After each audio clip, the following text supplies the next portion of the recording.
2024 সালের কোপা আমেরিকায় কোন দল বেশি শক্তিশালী, আর্জেন্টিনা না ব্রাজিল? এটি জানতে চাই ফুটবল বিশ্বের সবাই।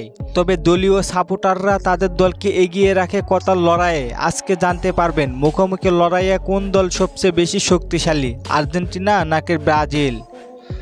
আর্জেন্টিনা বনাম ব্রাজিলের হেড টু হেড পরিসংখ্যান। সব ধরনের প্রতিযোগিতায় দুই দলে দেখা হয়েছে 114 বার।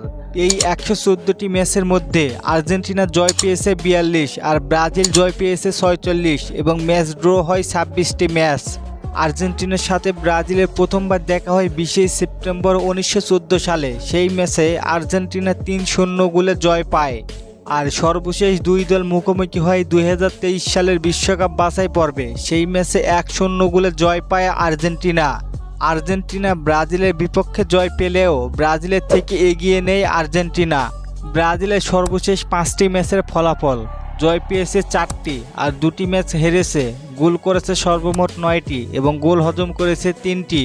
আর্জেন্টিনার 5টি ম্যাচের ফলাফল: জয়লাভ করেছে 2টি, হেরেছে 3টি, ড্র করেছে 1টি, গোল করেছে 5টি, গোল হজম করেছে 6টি। দুই দলের পরিসংখ্যান এবং খেলার ধরন অনুযায়ী 2024 সালের কোপা আমেরিকায় বিবেচনা করা হয় তাহলে ব্রাজিল এবং আর্জেন্টিনার ম্যাচ, তাহলে আর্জেন্টিনার জয় পাওয়ার সম্ভাবনা 40% আর ব্রাজিলের জয় পাওয়ার সম্ভাবনা 60%। আর সবাই জানেন ফুটবল একটি অনিশ্চয়তার খেলা।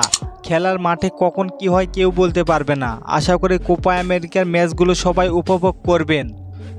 আর আপনি কোন দলের সাপোর্টার, আর্জেন্টিনা না ব্রাজিল? কমেন্ট করতে ভুলবেন না। ধন্যবাদ।